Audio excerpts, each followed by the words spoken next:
Antropistoria, un viaje a nuestro pasado.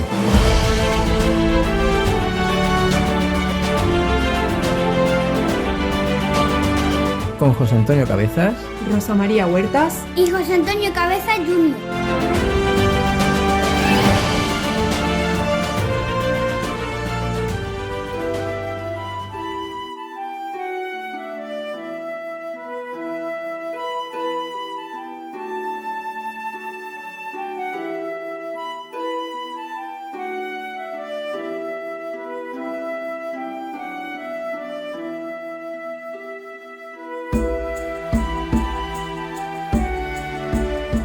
Bienvenidos al capítulo 18 del podcast de Antropistoria.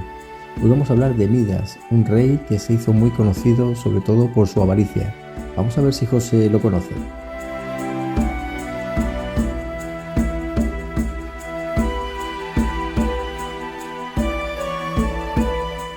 Hola José.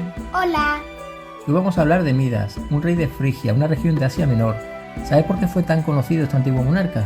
Sí, se hizo muy famoso por su avaricia. Cuenta la leyenda que tenía una gran fortuna y se piensa que su mayor felicidad provenía del oro. Era tan avaricioso que se decía que pasaba los días contando sus monedas de oro. Eso es una barbaridad. ¿Y qué más hacía este señor? Se cree que de vez en cuando cubría su cuerpo con objetos de oro como si quisiera bañarse en ellos. Estaba obsesionado con su riqueza. Escucha este capítulo que vamos a profundizar un poco más en su vida. ¡Sí!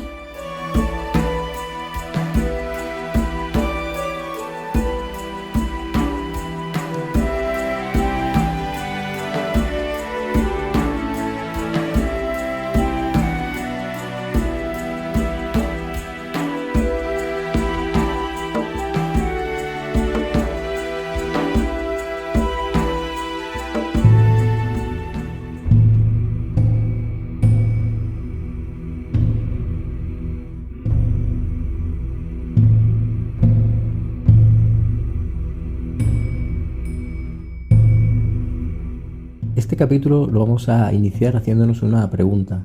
¿Existió realmente el rey Midas o fue solo un personaje mitológico? Quizás antes de responder a esta pregunta es necesario aclarar qué son los mitos. El vocablo mito viene del griego mythos, que significa relato, discurso o cuento. Esta palabra, como cabría pensar, no solo se refiere a los dichos de la tradición de un pueblo, sino también hace referencia a los hechos de sus protagonistas. Se trata, de este modo, de una especie de habla ritualizada que se usa en circunstancias concretas, como un jefe de una tribu en una asamblea o como un sacerdote en un ritual.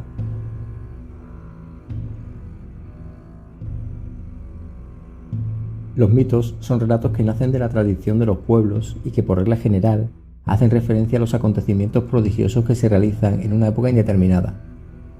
Las narraciones no están protagonizadas por personas comunes, sino por seres extraordinarios e incluso sobrenaturales, que pueden ser catalogados de dioses, semidioses, de profetas, de héroes e incluso de monstruos.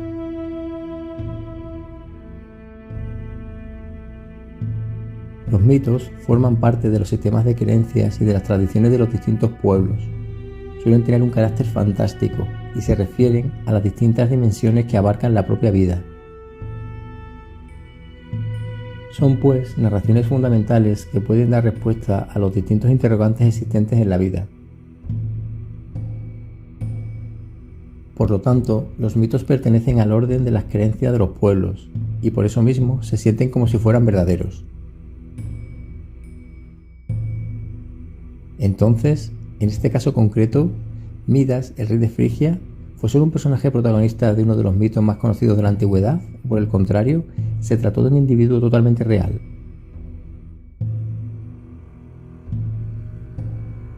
Ovidio, un poeta que vivió en los años del cambio de era, en su obra Metamorfosis, dio la forma definitiva a la leyenda del rey Midas, un relato que había sido evocado por infinidad de escritores y artistas de los tiempos antiguos. El autor romano cuenta cómo Midas consiguió capturar a Sileno, que era un genio o una divinidad menor que se mostraba como un hombre mayor y borracho, pero muy sabio. Este genio fue el preceptor y leal compañero del joven Dioniso, uno de los considerados dioses olímpicos. Sileno habitaba libremente un fabuloso jardín que estaba situado en el pie del monte Vermio, en tierras macedónicas, donde crecían unas extrañas rosas de 70 pétalos que eran muy olorosas.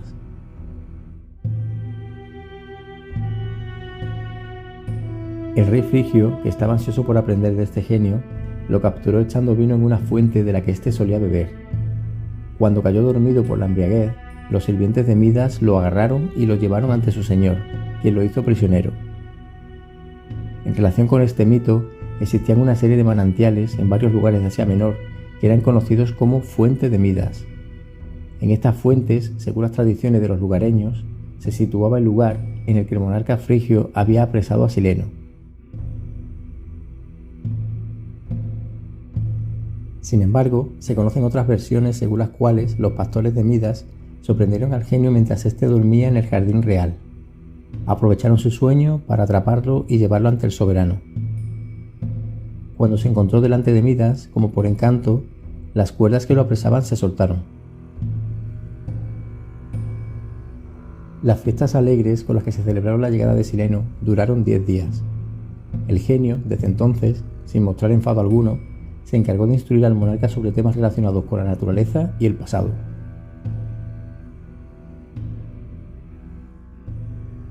Seguidamente, Midas presentó a Sileno ante Dioniso.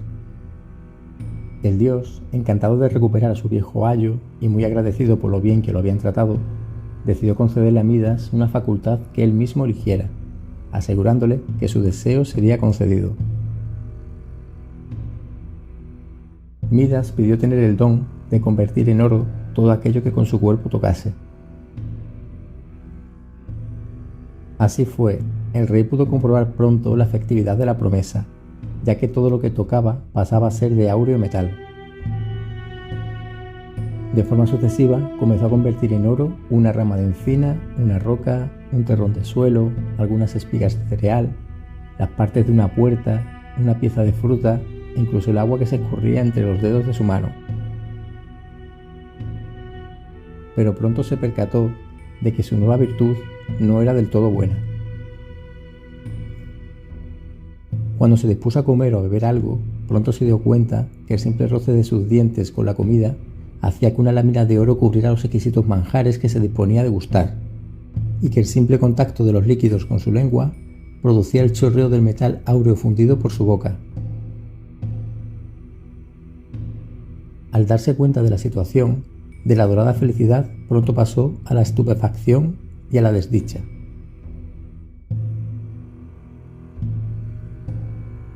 El rey, cuando el hambre y la sed comenzaron a hacerse insoportables, pidió perdón a Dioniso y le suplicó que le quitara aquel pernicioso don que le había otorgado. El dios accedió y devolvió a Midas a su condición natural, ya que el frigio demostró su arrepentimiento. Pero antes tuvo que llevar a cabo un rito purificatorio, sumergiéndose en el nacimiento del río Pactolo, que se encontraba en Libia, junto al monte Molo.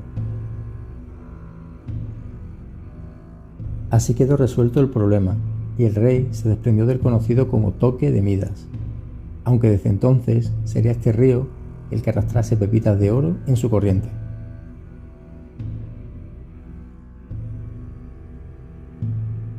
En su origen, el pueblo brigio o frigio estuvo establecido en la región de Macedonia, pero terminó asentándose en un territorio bastante extenso situado al norte de Asia Menor, hacia finales del segundo milenio antes de Cristo. Con el tiempo, esta región de la actual Turquía terminó llamándose Frigia. Para muchos autores, la leyenda del rey Midas hace alusión, indudablemente, a la opulencia de Frigia y de la posterior Libia, que eran unos países muy ricos de los que de hecho surgieron las primeras monedas acuñadas que conocieron los griegos. En este sentido, la fábula del toque de Midas pudo haberse basado en la extendida idea de que los reyes frigios poseían unas riquezas naturales enormes. Es conocido que tanto en el lugar de procedencia de los frigios en Macedonia y Tracia, como en la región en la que se asentaron después, en Asia Menor, hubo montes auríferos y corrientes fluviales que transportaban oro. Entre los primeros destacaban las minas de Pangeo, de Tmolo y de Sípilo. Y entre las segundas sobresalen los ríos Pactolo y Hermo.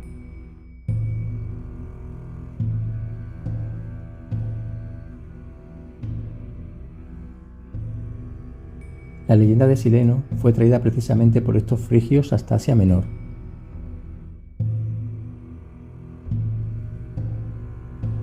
Este genio híbrido de la naturaleza era una entidad divina inferior que estaba asociada a los rituales báquicos y a la comitiva del dios Dioniso.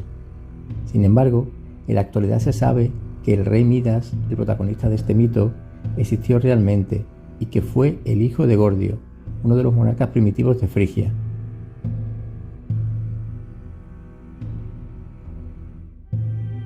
Bajo el reinado de Midas, que se extendió entre los años que iban del último tercio del siglo VIII a.C.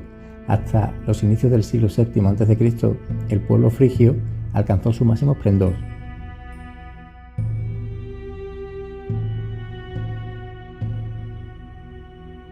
No obstante, según la versión armenia de la crónica histórica del escritor cristiano Eusebio de Cesarea, este monarca reinó sobre los frigios durante más de una generación, ya que su gobierno se extendió aproximadamente entre los años 740 o 739 a.C. y 696 o 695 a.C.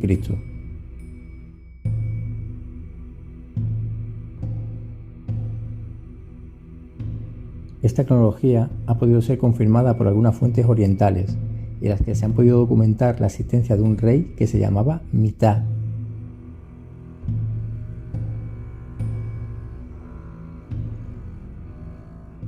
Este soberano, según estos textos, entre los años 718 y 709 a.C., dominó el país de Mosqui o Musqui, o lo que era lo mismo, de Frigia. Durante ese tiempo, los frigios disfrutaron de cierto protagonismo en las relaciones que mantuvieron con los demás territorios griegos y con los reinos orientales, particularmente con el imperio asirio. Pero, ¿qué tipo de relaciones se establecieron? A esta pregunta nos responde Rosa.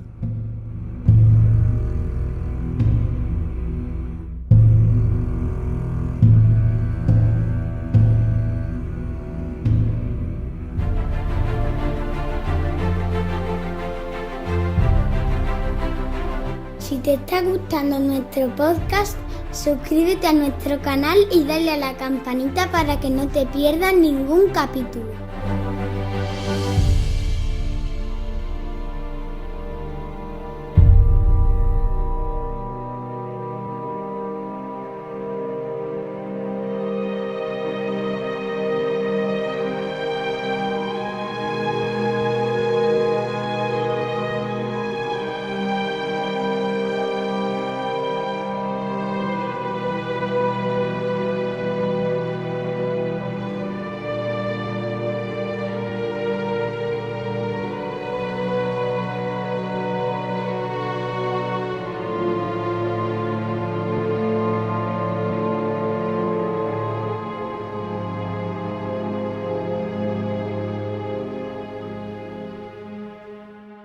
Midas, al reinar durante tantos años, pudo haber sido coetáneo a 4 reyes del periodo neoasirio, y estos fueron Tiglat-Pileser III, Salmanasar V, Sargón II y Senaquerib.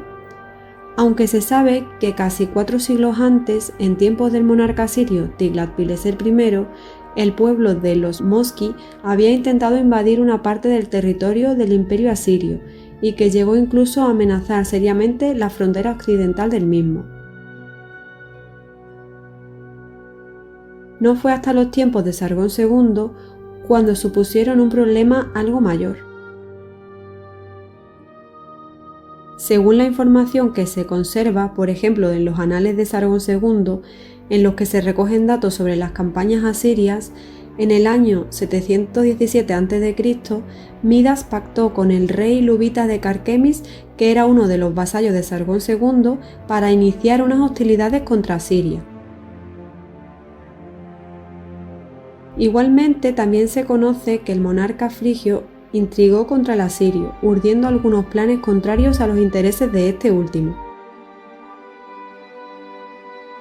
Para ellos, acudió a los reyes luvitas de las ciudades orientales de Anatolia de Tiana, Gurgum y Melidú.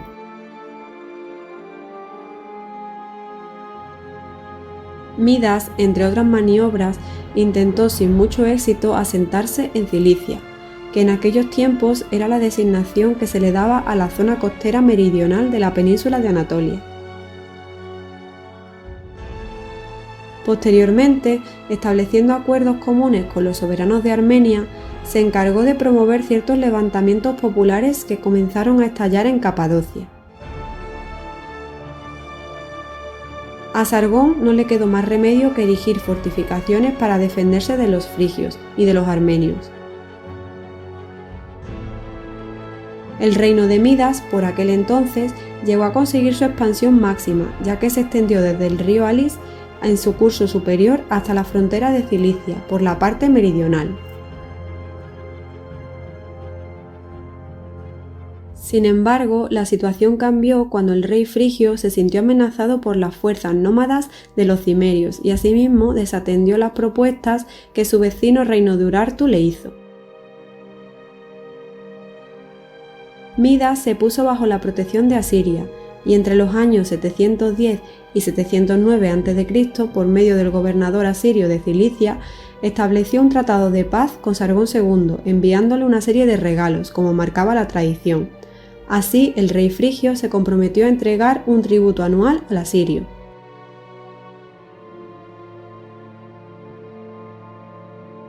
Según cuenta Heródoto, Midas donó al santuario de Delfos el trono real desde el que administraba justicia a sus vasallos, lo cual da cuenta de la magnificencia y la importancia que este soberano tenía ya en aquellos tiempos para los griegos. Este regalo estuvo custodiado en el interior del que se conocía como el Tesoro de los Corintios, donde también se encontraban otros valiosos regalos de oro y plata remitidos a Delfos, como el del rey Giges de Lidia.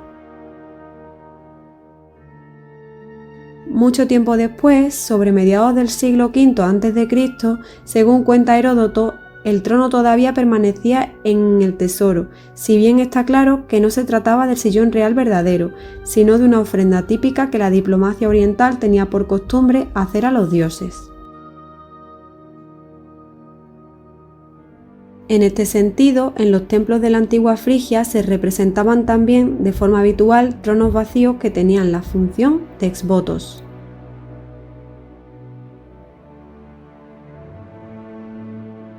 Esta donación a Delos da a entender a los historiadores actuales que el rey frigio llegó a mantener unas relaciones bastante buenas y estables con las ciudades griegas de la costa de Asia Menor y con Lidia, su vecina de la frontera del sudoeste. Del mismo modo, esos lazos de amistad han quedado marcados en el hecho de que Midas se casara con Demódice, o Hermódice, según la versión que se tome. Esta era la hija de Agamenón, el rey de la ciudad eolia de Cumas. Todo apunta a que este matrimonio se consumó como parte de una alianza política, que tuviera la finalidad de consolidar la tendencia al expansionismo del reino de los frigios hacia la costa occidental de la península de Anatolia.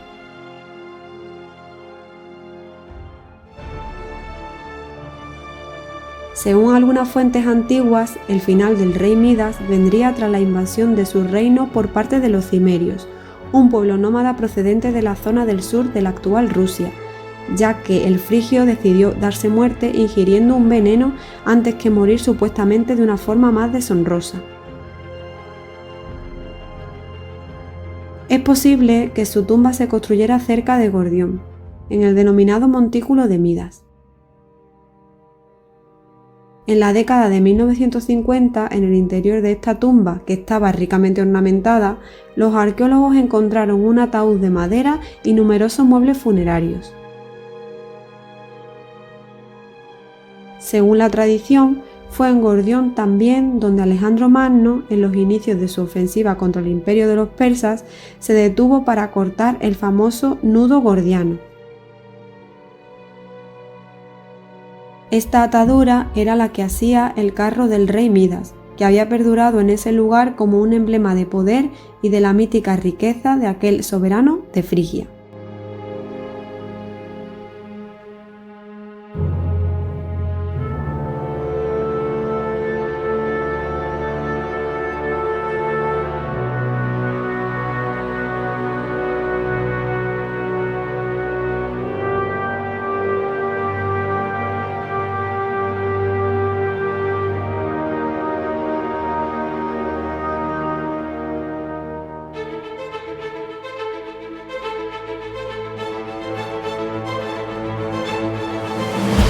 Esto ha sido todo por hoy. No olvides suscribirte a nuestro canal para no perderte ningún episodio de nuestro podcast y recuerda que también puedes seguir Antropohistoria en las redes sociales Facebook, Twitter, Instagram, LinkedIn y Telegram y nuestra página web antropohistoria.com. Hasta nuestro próximo capítulo.